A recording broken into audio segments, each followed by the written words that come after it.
According to recent studies, bed rest isn't a proven remedy for preventing pregnancy complications or preterm birth, and it's being recommended less frequently. However, bed rest is sometimes prescribed as a safeguard for twin pregnancies. If you have been prescribed bed rest, do you know how to keep your sanity and stay organized in the time ahead? Our expert panelists are here to share their secrets. This is Twin Talks, episode 26. The ultrasound shows your babies to be healthy. What? Did you say babies?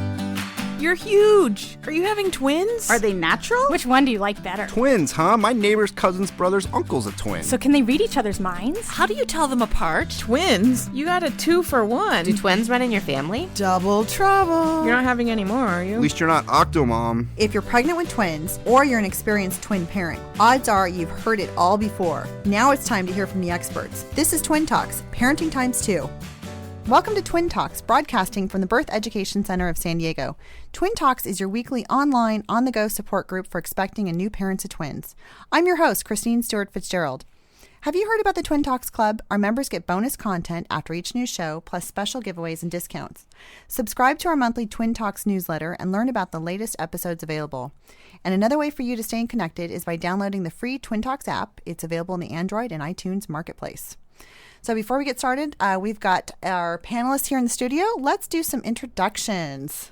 I'm Michelle. I'm 34 years old, and I'm a part-time teacher and a full-time mommy of boy-girl twins, Sunny and Matthew, who just turned 2 a few weeks ago.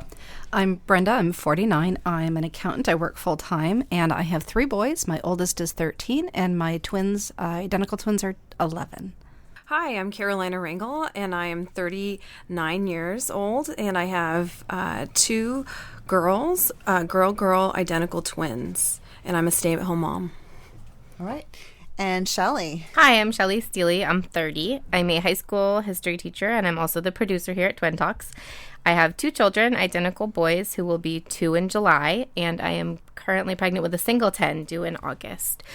Before we get started, I just wanted to give you guys some information about ways to stay connected with Twin Talks, especially if you're at home. We have a Facebook page. You can like and follow us on Facebook. You can follow us on Twitter. And then to become part of the conversation from the comfort of your home, you can use hashtag TwinTalksVP to be a virtual panelist and participate in our discussions. All right. And I'm your host, Christine Stewart Fitzgerald. And I've got identical twin girls who are 4.5.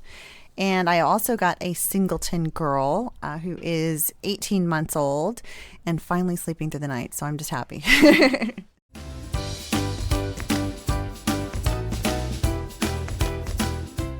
Melissa from Chicago, she tells us, I hate taking those chalky calcium tablets with my prenatal vitamins. Ugh. Do you have any other suggestions for getting enough calcium? Hello, I'm Lindsay Senebeck, a registered dietitian nutritionist in San Diego, California, and owner of nutritioninstincts.com. Folic acid is incredibly important during pregnancy due to its role in DNA synthesis and cell division. Before I answer your question, I think it's worth mentioning that a woman actually needs to consume adequate folate prior to conception so that enough folate is available during the first 5 weeks or so of pregnancy when the baby's nervous system is developing and the cells are replicating rapidly. Luckily, in the United States, grains like pasta and bread are fortified with folate, so this is helpful in meeting your needs both prior and throughout pregnancy. And then to continue meeting your needs during pregnancy, you can get folate from a variety of sources. Lentils are actually one of the best natural sources. 1 cup provides over 300 micrograms, which meets over half of the required 600 micrograms per day that you'll need during your pregnancy. Other great natural sources of folate include lentils, sunflower seeds, peanuts, asparagus, spinach, corn, kiwi, and orange juice. I also recommend taking the prenatal vitamin throughout your pregnancy just as a backup. Thanks.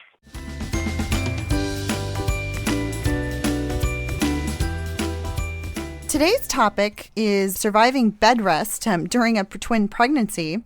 Today we're talking with our expert panelists who have survived bed rest and are here to help us strategize for any future bed rest prescription. So thanks for joining us. When did your doctor prescribe bed rest, and what was the reason behind that? I started going into preterm labor at about 14, 15 weeks or so, 16. And so my doctor immediately said, this is a very strong likelihood that you're going to go on bed rest very soon. By 18 weeks, I was already done and was going into labor at work. Oh my I'd have to get, print something on the printer, get up to print it, and have to stand there for 15 minutes and wait until they would stop. So you're having contractions. I was having contractions at like 16 weeks. And by 18 weeks, it was like, if you want to have these kids, then you need to stop doing everything. And you need to go to bed and stay there until you deliver. So went on bed rest at 18 and delivered at 32. So I was on 16 weeks of bed rest. 16 weeks of bed rest. Yes. Wow. Did I do the math right? 14 weeks. Wow. 14 weeks of bed rest, yeah. I had kind of a similar situation, but not quite so soon. We had already had a couple previous pregnancy losses, so we were on high alert to going into the whole twin pregnancy. And then around 23, 24 weeks, the contractions started. By 25, my doctor said, "You're done. You're on bed rest and go home and relax," I guess if that's what you call it. And I delivered at 35 weeks. So they made it 10 more weeks after that. Oh, that's great. Yeah. Okay. I was very lucky. Actually, they thought that everything was going fine. And then all of a sudden at 32 weeks or 31 weeks, they were looking at the ultrasound and stress tests, and they were thinking that they weren't growing as much as they should be growing within the 2-week time period. And so they had me actually admitted to the hospital bed rest and on for a week, and then another week after that, and then 2 weeks after that.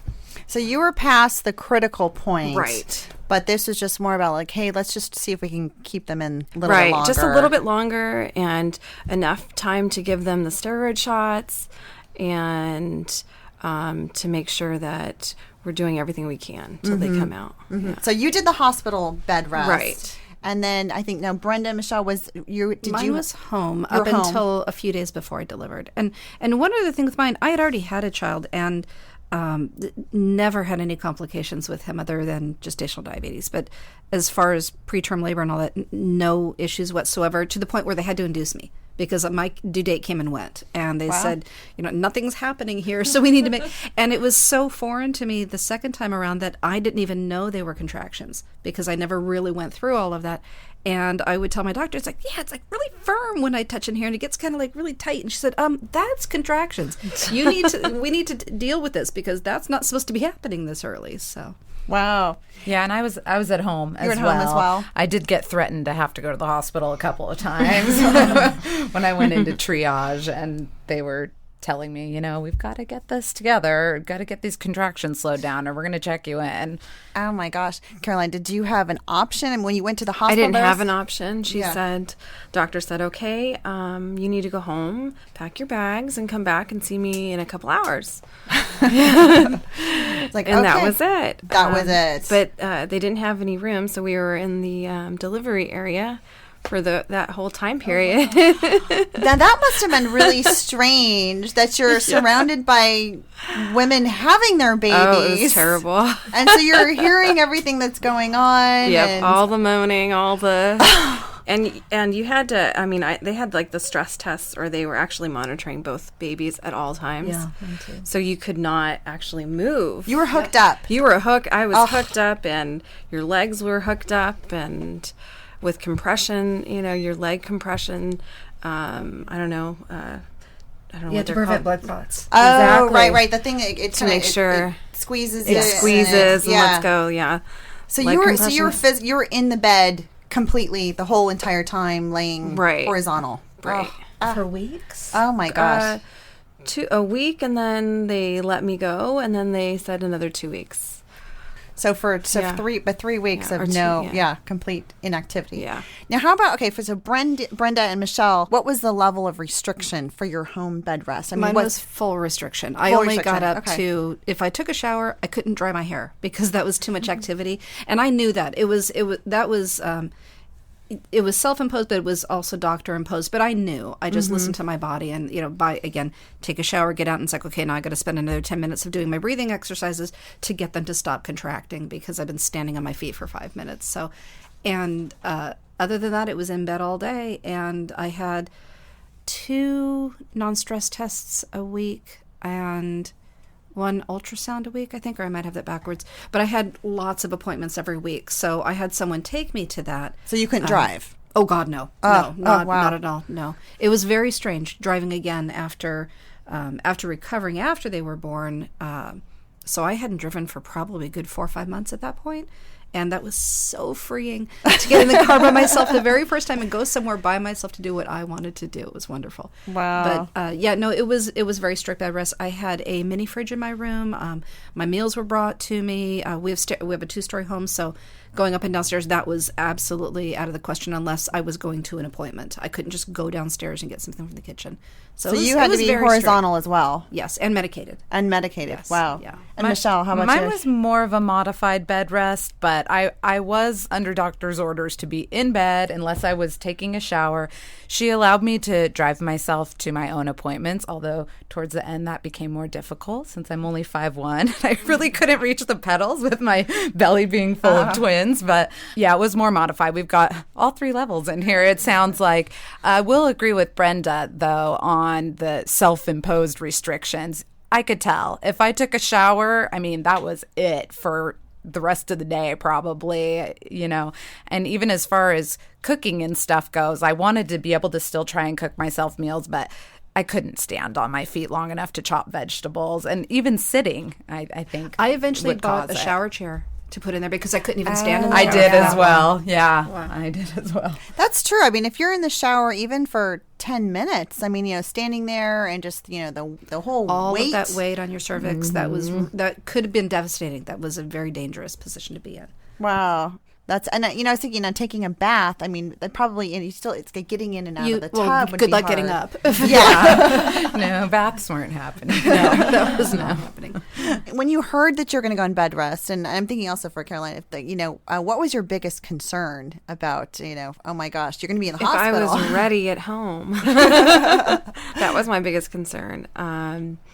What I was going to do, I wasn't fully ready to have it happen yet. Because I had no indications that anything was going to happen early in my pregnancy. Nothing. So did you have crib set up? Did you have clothes? Yeah, so I didn't have half of that stuff set up yet. I had friends help and family actually come by and help and put it all up together. I mean, I had half of it done. Yeah. But I was really worried about the rest of it. So it wasn't so much about your health. I mean, you felt like, you're in good hands, but just like, oh my gosh. I was sure I was in good hands. The only thing that scared me was being on bed rest and listening to all these women give birth. I don't think I could. Yeah. I don't think I could handle that. I probably have to get earplugs. I wasn't medicated, so I was fine.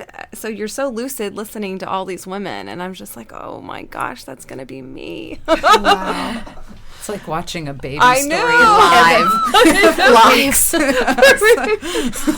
Because my twins are so much older, that's all I had to do was watch a baby story. Oh, yes. I didn't have a laptop. I had my desktop computer, but again, so many online resources weren't available back then. They were born in 2002. So again, I watched, I went from a dating story to a wedding story to a baby story, so I saw the whole life cycle. The whole gamut. All day long, and that's really all I got to do, so. Yeah. And a bed rest must be a little bit easier for us now with Netflix, Hulu. I think it's always so something much to watch, better, right? My iPad was like my best friend. Kindle was attached to me. Yeah, because they also tell you bed rest means horizontal. You're not supposed to be sitting up in bed either because you're really defeating the purpose of bed rest. Mm-hmm. Because again, then you've got all that weight and pressure on your cervix. And to be horizontal and try to do really anything else is just not. It's not conducive to any other activity. Even reading is difficult from that position. Mm-hmm. So now I take it that you guys didn't do any form of work. So when your doctor ordered you to do bed rest, I mean your work stopped. Did you go on disability or how did that work? Mine was mandatory because and even work they had I was on disability, so I was not allowed to work because of the liability. And they even had it was summertime and they had an annual picnic, and I was told very sensitively by my boss at the time that we know you love to attend this, you're very social at work and all of that, but we can't let you come to this, even though we know you're in a wheelchair and you'll probably be perfectly fine. But our liability, because this is a work mandated event, you can't attend it if you're on disability because the liability is just too high. So I wasn't even supposed to be answering email for work. Really? No. Wow. Yeah, I kind of freaked out about leaving work. I wasn't expecting it to happen quite so soon. And with me being a teacher, I had found a substitute that I was planning on using, but I hadn't done all the preparation for her to come in. Everyone kept telling me, you shouldn't be so worried about it. She's a retired teacher. She's got it under control. But, it's just one of those things that it's hard to release control of. But it's similar situation with my boss. She was like, this isn't your choice. You need to go home and take care of yourself. We can't even have you here. I was able to go in once because my students had planned a shower for me. Aww. And so I was able to go in and attend that with the help of a bunch of people. Oh, yes. That's nice. I mean, that's great, though. It sounds like, your employers were very supportive of that. Sometimes you hear stories about employers that they just don't get it. They don't understand the medical necessity. And it's like, really, Bedrest? Are you going to take a vacation? My boss was very, very kind about it, definitely. But I had to use all my sick time. So that part was kind of tough because I had over 10 weeks of sick time saved up from working from the district for so long. And being on bed rest, I ate up every single hour of that. So, and I was fortunate because I didn't have to use sick time because my company offered a disability insurance program where it was covered by that, and I didn't use my sick time until after I delivered, and I used that for my regular maternity leave. So I was fortunate. But if you've got the opportunity and you are fortunate to have any sort of coverage, it's a decision everyone has to make, but you really have to think of what is the benefit, what are you going to care about in the long term, that I got those reports done or whichever, or did I do the best I could to have a healthy pregnancy for my twins? Mm-hmm. You really have to make some good decisions. I think it's a good reminder to look into your policies when you find out that you're pregnant because, no one expects to go on a bed rest at 18 weeks or 25 weeks or even 32 weeks, just to be aware of what time you have available, how you can use it, what your disability insurance is, to kind of make a contingency plan, I think. I think I looked at all of those plans when, I had to make sure that I was covered in all, because I was working at that time. And I also was needing to know that I was going to have enough time with the girls, and that's when I actually decided to stay home because I didn't think I was going to have enough time because of the short amount of disability you get from the state, Mm-hmm. So that made my decision. And with mine, again, looking at all of the different policies and all the different coverage that you have, my medical was not an issue at all. My actual pay wasn't an issue because I had lots of coverage for that. The one thing that I lost for 1 week because I was on bed rest for so long, it went from short-term disability to long-term disability. I lost my dental coverage. Oh, my gosh. And so for 1 week, I had no dental coverage. And then I finally, they had to deliver about a week after that point because things just started to go south. But and horrible timing. I had a toddler also, and he was very excited to come have me read a book one day, and so he jumps on my bed and took a flying leap toward me, and we landed tooth to tooth. And he chipped the corner of my tooth off, and it was a holiday weekend, and I had just lost my dental coverage. And so I called my dentist and left them an emergency message, and I'd been with them for 20 years, and they said, don't worry about it, come on in tomorrow on your way to your checkup, roll in your chair, and come in and we'll get you fixed up. Don't worry about the coverage at all. We know you, and we'll take care of you. So, that's great. And a week later, I had my coverage back, so that was good. Sounds like the providers are very accommodating. Yes. Yeah. Well, when we come back, we're going to talk about how to manage the day-to-day life when you're on bed rest.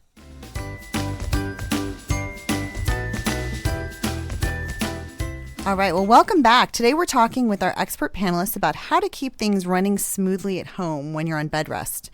So what did a daily schedule look like for you? And we have kind of these varying states of bed rest. So I don't know, maybe Brenda, since you were on bed rest for such a long time. Again, I had a very young toddler at the time, and in the morning, my husband, he was in charge of the toddler. That was, I couldn't get him to preschool. I couldn't feed him. Again, I was for whatever I could do in that bed, reading books and things like that.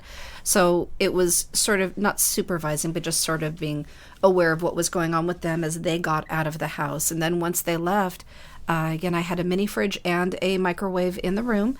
I kept as much food for my particular nutritional needs because I had gestational diabetes in the fridge with me. I had my medications. I had lots and lots of water.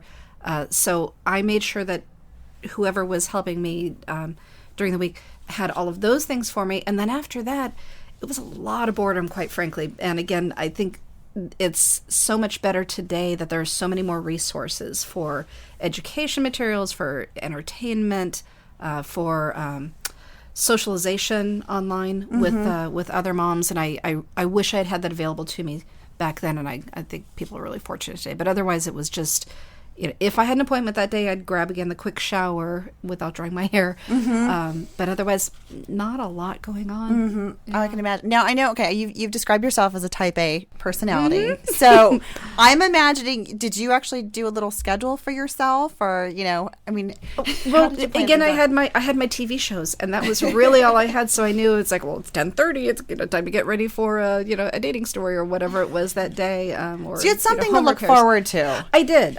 And then when it got to be, certain episodes of which ones, like, oh, well, now that means in about an hour, the people are, my son's going to start coming up from preschool and the house is going to start to get active again and all of that. So there was a little bit to look forward to, but it wasn't the most fun experience because I was also very sick. Yeah. That's the other thing. It wasn't like the whole, we'd referred to, taking vacation earlier, and it's not a vacation. It's you're gestating and your body's doing a lot of things, and depending on your personal condition, they can and can't be the most pleasant experience. So. And yourself? Yeah, I'm a very schedule-oriented person as well, but there's really so much you can't plan. Like Brenda's saying, you don't feel well, so your day might consist of coming in and out of sleep at various times, or whatever happens with you. But I would also like to say that it is true with me just having been on Bedrest a couple of years ago, all the resources that I had online and everything else was so fantastic.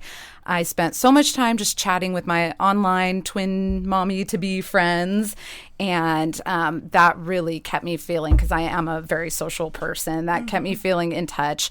And I also had a couple girlfriends that were out of work at the time, unfortunately for them, fortunately for me, because we would have, weekly dates where they'd come over and just chat or bring lunch, things like that. So that was definitely a lifesaver as well.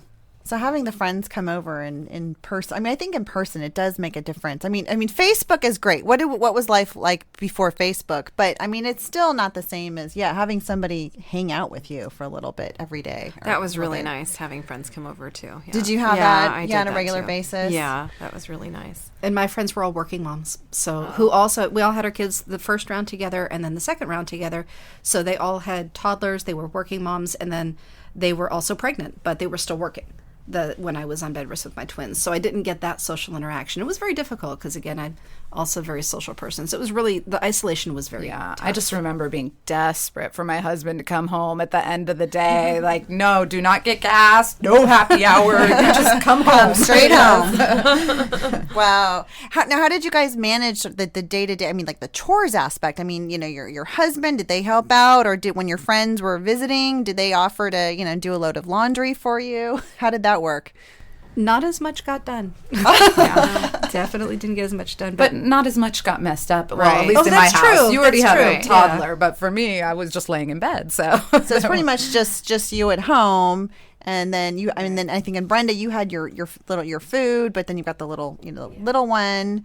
And again, I couldn't make meals for him. I couldn't do any cleaning. When my mom would come for some of the to take me to all of my appointments, she would do a little bit at home, but really it was my husband had to take the brunt of that. So which is why, again, not as much got done.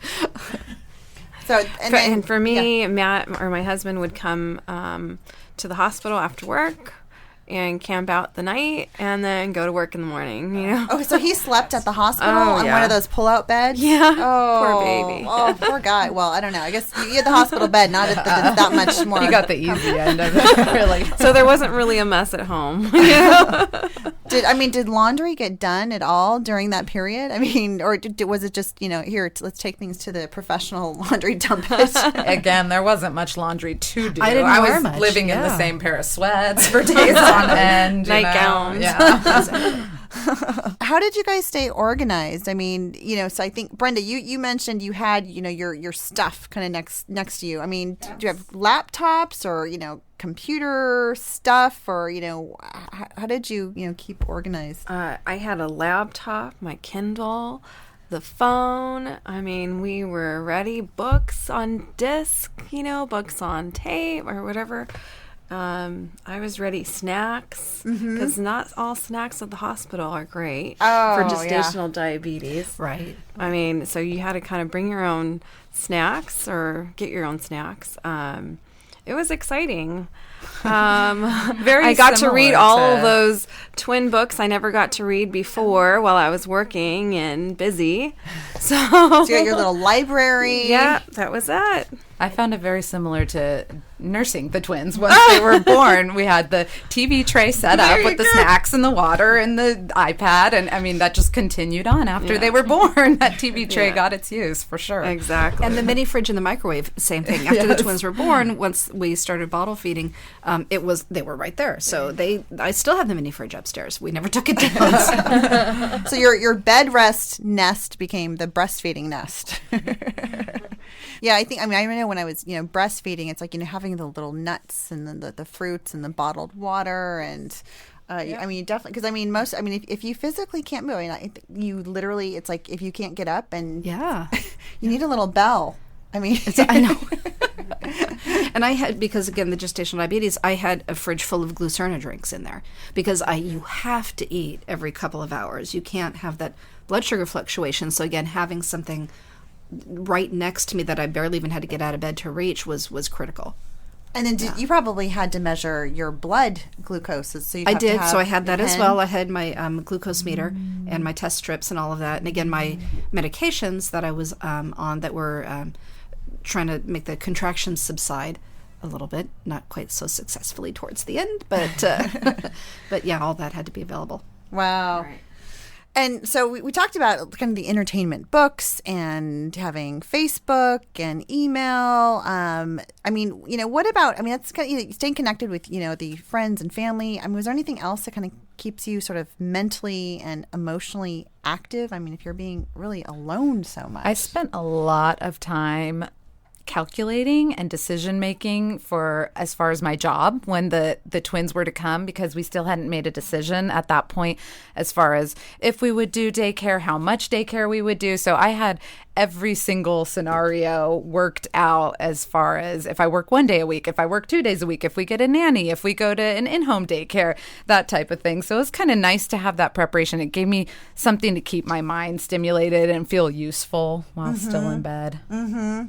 And I see Brenda's nodding too. Yeah, no, I just think that's really interesting because at some points all you have is time to think, because there's just, you can, again, only have, sometimes you've had too much of the online chat rooms and the Facebook and the watching TV and all of that stuff. And then you're just lost in your own thoughts and you can, all you do is organize in your head. Wow. So you can plan out, in your head, your child's educational plan, do the whole schedules, map out, the to-do lists and task lists for everybody. For everybody else to do. Yeah. Yes. It was a great excuse to boss my husband around with setting up the nursery and everything. No, I can't move. You put this there. With all that time to kind of let your mind wander, were you able to plan for what was going to happen when you brought your twins home? Because I know, again, not having any bed rest, but for me, my biggest stress was, what am I going to do with these kids? Were you able to use resources and talk to people, or was it more just like stressing out about it? For me, I knew my girls were going into the NICU right away. So I got to visit the NICU, got to see, and then we also decided that we were going to stay home a month together with the girls. That was ours. Yeah. And with mine, because it was home bed rest, home bed rest, home bed rest, and we thought we were going to progress all the way through that, and then at the very, very end, boom, guess what? You're coming in, and a few days later, boom, you're having the kids. And we were, again, only 32 weeks along at that point. I hadn't really anticipated that much NICU time. So what I envisioned would be what it was going to be like right after the twins were born, and having had a singleton pregnancy where after delivery things were fairly routine after that, that's sort of what I had envisioned. And so whatever planning I might have done in my head, it's not what really happened anyways. So I definitely spent a lot of time just researching things that I could do to keep them healthier in the meantime. I wouldn't say I did so much of planning for once they come, other than the job stuff, as I mentioned. My husband also decided that was a good time to change companies. So he actually started a new job 3 weeks before they were born. So I think there was a lot of career stuff for both of us that was kind of occupying our time that we were trying to get ironed out before the twins got there. So that's good. Yeah. I guess that's true. Planning is always good. I was also wondering now, we kind of talked about having friends coming over and family. I mean, did you feel like you had good emotional support during that time? I wish I had had a lot more. I think if you have the resources, use them. And don't be afraid to ask people, because people can be too polite, and everyone will offer help, but you need to say, please come over this week, because people say, oh, let me know whenever you want me to come over. And you have to let them know, because again, it can be very, very isolating. And, I saw my mom a couple of times a week. I saw my husband every day. But other than that, I didn't see people. And again, a lot of my friends had very busy schedules, but there were a couple of times where my friends who, after they had their babies, they were still on maternity leave, they took me to some of my appointments because it was so overwhelming for my mom to be doing all of that. They said, let's help out a little bit and give her a break. And so they were there, they'd have to take a break from being with me, taking an NST, and they'd have to go breastfeed.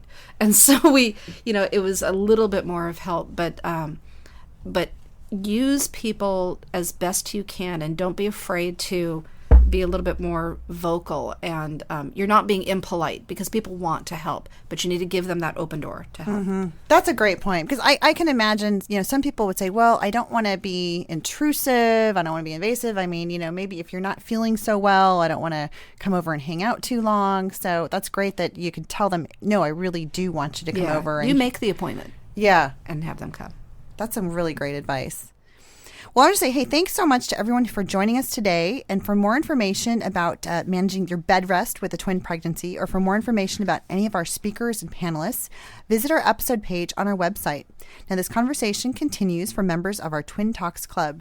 And after our show, our panelists will talk about their recommendations to someone who is going to go on bed rest. And is there any preparation? For more information about the Twin Talks Club, visit our website, twintalks.com. Do you have any breastfeeding some funny stories about nursing in public that you can share? So this is Shelly. I have one particular example. So feeding twins out and about is hard, and then having twins out and about, people stare. So one particular time we had stopped at a mall. We were going up to visit some friends in LA, and we had to stop, and we wanted to get the kids changed and fed and ready before we got to where we were going. So we went to a Nordstrom. They have a nice, or maybe it was a Bloomingdale, some nice department store, because they have that big lounge area. So what I did is I had my husband stand outside with one of the babies, because he can't go in the women's room. And then I took the other one inside. Well, a woman was walking in, and she walked past my husband, and I guess, oh, what a cute baby, et cetera. And then she walked in and saw me nursing the other baby on the chair, and she literally did an actual double take, looks at my husband, looks back at me, looks at the baby. She goes, oh my gosh, they must be twins.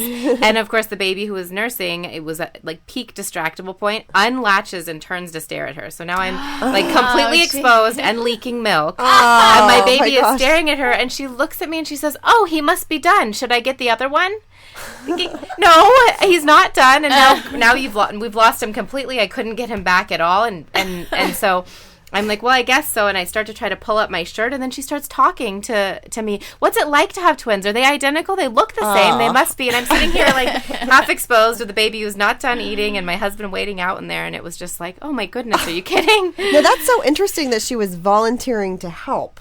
I mean, I got that a lot, actually. When nursing especially, people seem to think that you need an extra hand. And I mean, I appreciate it. Really, I do. I had more strangers offer to hold my children than I really knew what to do with. Wow. I guess people see you holding two babies and they think immediately that you must need some sort of help. And it's like, well, thank you, but I don't know you, and I'm half naked. So I'm actually just going to take my baby. And if you could leave, that would be great.